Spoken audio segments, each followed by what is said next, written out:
It feels to me like we're living in some pretty difficult times.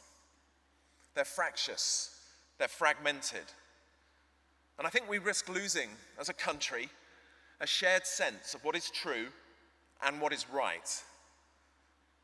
I think we risk losing confidence that tomorrow can be better than today. And underpinning this unraveling is, I think, a basic failure of justice. We've not worked hard enough to ensure that everyone in our country has a stake in the future. And if you don't feel that you'll benefit from change in some way, then change is not an opportunity, it's a threat. And if the future doesn't belong to you, why would you work hard to build it or protect it? So does technology connect you to kindred spirits all over the world? Or is it forcing you and your family into 0-hours contracts? Does globalization reduce the size of your grocery bill? Or is it reducing the size of your pay packet? Do health advances seem to pass you by? Do those big infrastructure projects always go to the towns down south? Do opportunities for minorities and underrepresented groups increase your circle of connections, or do they increase your sense of competition?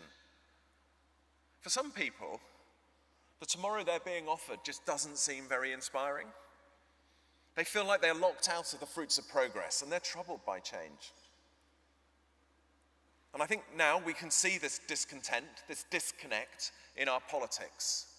We can see it in our media, both social and traditional.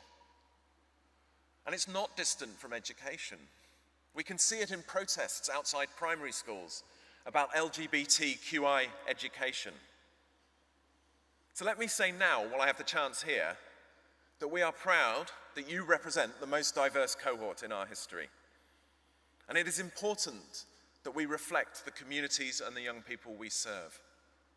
More to the point, we stand by at Teach First every teacher working to make sure that every young person feels included, working to communicate the fact that the only detail that defines a family is that its members love one another.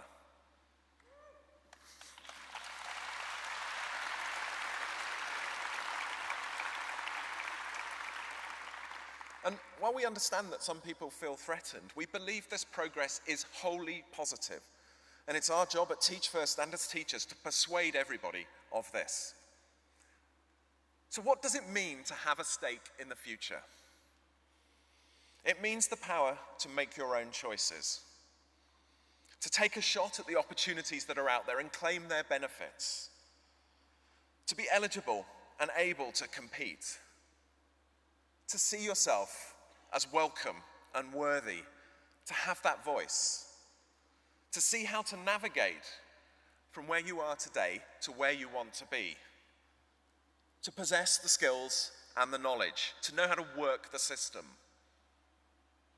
And in our complex technological society, education can give that stake in the future. It's education that's the difference between spectating and performing. It's the difference between a dream and a plan, between alienation and participation. It tips the balance from threat to opportunity. So a great education for everybody is the foundation of a just society, and only a just society can rediscover its common ground. But despite the dedication of so many fantastic teachers, not everybody gets access to that great education. In fact, it's a bitter irony that those who already start with less are too often deprived of exactly the antidote that they need. That the outcomes of education are distributed too often in line with wealth, with class, with race, and with privilege. Like so many other teachers from all roots and backgrounds, you're here to change that. But let me be very clear on one thing. Justice does not come from charity. It comes from the redistribution of power. And you are not saviors. You are not rescuing people from their circumstances. You are not leading people away from their communities. You are, quite simply, teachers. And for me, there is no prouder claim than that.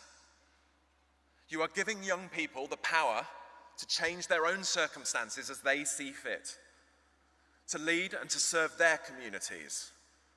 You are giving them choices. You're giving them options and a map of the terrain ahead. And as you've heard today, much of the joy of teaching is in the individual threads, the light bulb moment in the classroom, the grade that opens a locked door, the conversation at the gates of the school, the incredibly funny and moving things that young people will say and will do. But these threads are woven together into a bigger tapestry that will define and shape the country we want to become. So education is inescapably political, although it transcends party politics. And education is fundamentally optimistic, although of course it must be pragmatic in its delivery. And I think education is the foundation of meaningful justice, although in too many places, it is not itself fairly distributed. So when you arrive in school in September, you'll be rightly focused on those individual threads. But it may help from time to step back and remember your relationship with potentially a new balance of power and optimism and justice in this country. And I hope that should strengthen your resilience, maybe ground your humility, stoke up your energy, empower your network, and fire you up to make something amazing happen in the years ahead. What better way to spend the next 2 years? So I wish you a great summer, but I wish you an even better autumn. Thank you very much for what you've done and for what you're about to do. Thank you.